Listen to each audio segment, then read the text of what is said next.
Thank you so much for joining us at the 2025 National HVACR Education Conference. You know, this year we're spending a lot of time talking about new technologies. We're talking about new refrigerants a lot. One of the things that people may not be as informed as they should is refrigerant management and tracking.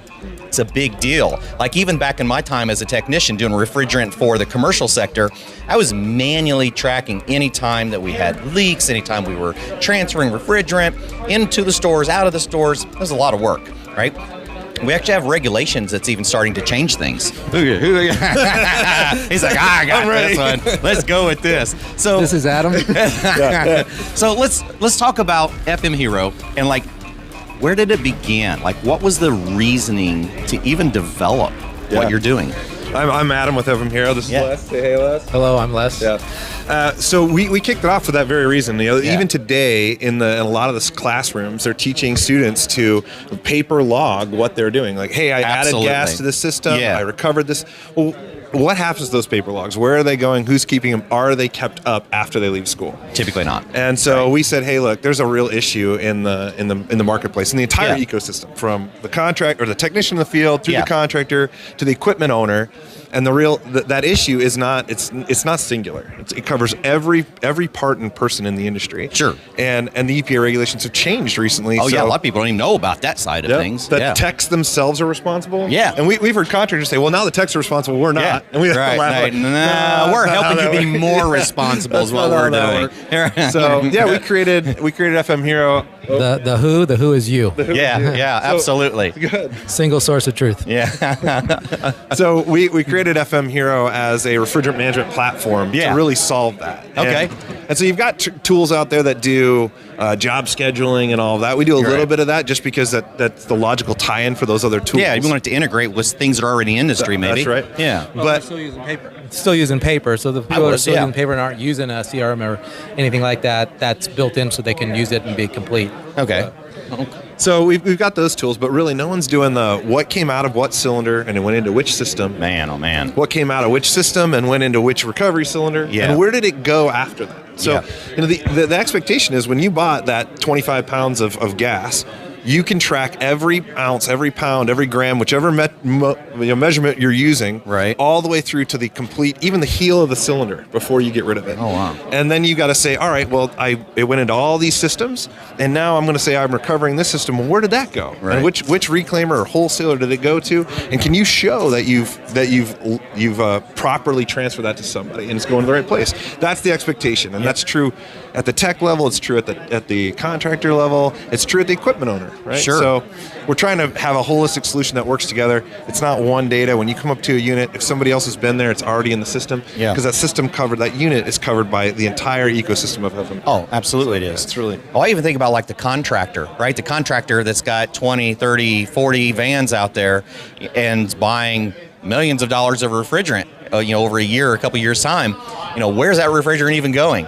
Is it actually going into all the systems that you think it's going to? What jobs is being used on? What technicians using it? Is it going to somebody's house down the street? Right? Yeah, it's interesting because one of the things we want to do with FMHero is show you the profit that you could be taking, right? Like if you can account for all those pounds that you're purchasing and then out in the field that you're selling. Right. And then also not negating the recovered refrigerant. Oh, yeah. Right? Because that has value also. Oh, big time People are willing to pay you for that. So why are you not making sure that's coming in, especially with the new regulations and depending, everyone's worried about the availability of service gases. Exactly. Well, nothing can get reclaimed that isn't first recovered in the field. So if you're not recovering a pound in the field, the pound, not the hundreds of pounds, but the pound, then you're shorting.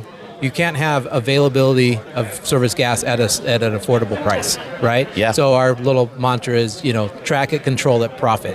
So to your point, tracking all the refrigerant, accounting for that on the recovered side and on the purchase side where you're selling it out. And so that makes so much sense because when we think about reclamation, like that's going to be the hot topic for the next cut. Welcome. We'll talk to you about sponsorship later. Yeah. And cut open. that's going to be the next big thing that we talk about is reclamation, right? We are going to have service gas going forward. In this HFC phase down, like there are no EPA SNAP approved replacements for R410A, which means we have to get R410A back out of the industry.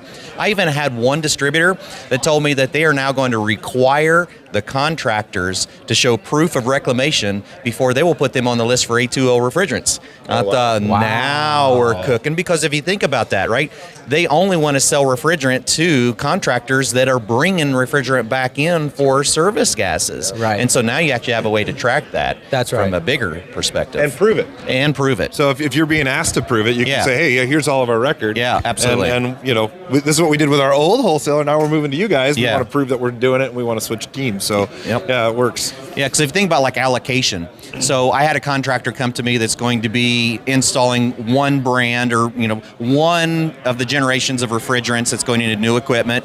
No manufacturers. I'm just saying one of the two that we're going to see primarily in residential, light commercial. Yep. And because of allocation restrictions in their area, they were actually put on a 6-week back order for ordering new refrigerant as a distributor. Wow. And so as we start looking at refrigerant allocations, it's going to be extremely important to know who is actually being responsible for the refrigerants at the residential individual level all the way through commercial industrial. And that's what you're doing. Yeah.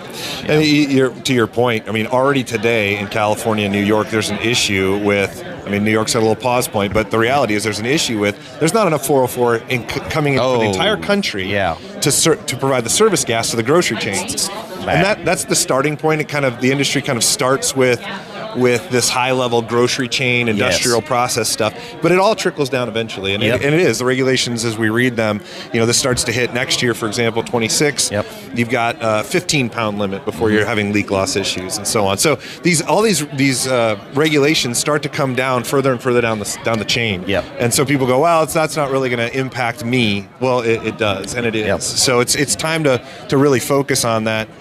Document properly, track properly, and then have supply as a result. Yeah, we were actually disappointed that we didn't see that under 15 pound in the AIM Act or the Technology Transition Rule, because a lot of us were anticipating that we were going to move to that under 15 pound requirements. Because if you think about where does a majority, I don't know if it's a majority, I will say a lot of refrigerant that gets leaked in our industry, it's in small capacity residential systems. The majority of the refrigerant in the country is held in small systems. Exactly. Because there's so many of them, right? That's right.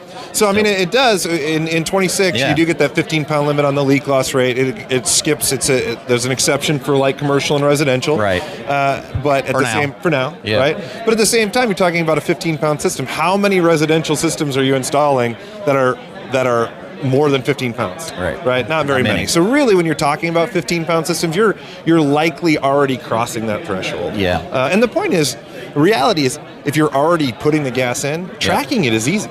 It's just math, and you don't have to do the math. Right. We can do the math for you. That's right. So if you're saying, hey, if you want to know what you bought and where it went, then you already have the tool to know, is that leak loss exceeded? What's going on? And how can you inform your customer and help them? Ultimately, I don't know a contractor out there who doesn't say, well, how can I actually profit from this? How can I make money? Well, one, we've already talked about. If refrigerant's going out the back door, you're losing. You're losing gas. You're losing gas. You're losing money. On the other side is, how can I inform my customer about innovation changes, technology changes, and how can I help them know if they have an exceedance issue? A lot of the guys that are going to be running equipment that are 20 pounds, 25 pounds, that are over that 15-pound threshold, they don't even know about this leak loss rate issue. And you could have different technicians on every service, right? Yeah. And then they have to track it themselves. So we're bringing that holistic view at Hero. And look, if you don't want to use a tool like ours, you need to do it anyway. You need to find a tool. Use your paper and pen. Use your current system, but make sure your entire team is doing it. Make sure you're tracking. It's so important. So a couple things on the everyone talks about where's the regulation going. There's set back in New York. We look for that. Here's what we know. It doesn't really matter where they go, right? They're gonna as they change, documentation is going to be more important. That's the thing that keeps you in compliance, and also continues to give you tools to be more profitable. Yeah, right. 100%. Yeah. So you need the tool to go wherever the regulations take you, and wherever the regulations take you, and to that point, we're just not aware of a complete and holistic refrigerant management platform that's digital out there, and paper just doesn't work. You have too many points of entry, too many hands in it, so now there's discrepancies. Can't read the writing, or it doesn't. It gets entered here, but not over here. Where's it going to be stored? Right. Who's holding it? Where did this go? I know I did this a year ago, but 3 people holding it, and they're all different, and they don't match up, and that opens up. That shows, well, let's look into that further, right? Lack of tracking. Where you can use us from the technician in the field using the app, a single source of truth, where what they complete in the field, as fast as the internet travels, that information shows up in the office on the web platform. Love it. And there's no dual entry. There's no office staff to have to enter. They just verify, yep, that all looks correct. They have questions, they call the tech. But then everyone in the chain has the exact same information, no discrepancies. Yeah, and so even for like future service, you actually now have records where you can actually see what has been done on that. Correct. Even better than that, the more you use FMHero in the field, the cleaner the data. Oh, I can imagine. Right? Every time someone goes out and scans the unit, does service, it updates your database. That's not true with any other system that we're aware of, any other tracking area that we're aware of, right? It updates every time. If you go out and a system's not in the system, well, you scan it in, and now it's updated your system, right? And so every time it gets used at a facility, at a job site, the data that you're holding gets better and better. And more accurate. Consistently, I love that. Yeah, it's a pretty neat deal. Well, probably one of my favorite concepts that we've embedded is it's really collaborative. So it doesn't matter if we're working at the same company. When we come to a system, that system's in the entire, that we call it the Heroverse. So it's in the entire database. So whether you work at the same company, whether or not you transition companies, when you go up to a unit and scan it, if it's been touched before, it's already There's already that record, that continual record. So we change ownership.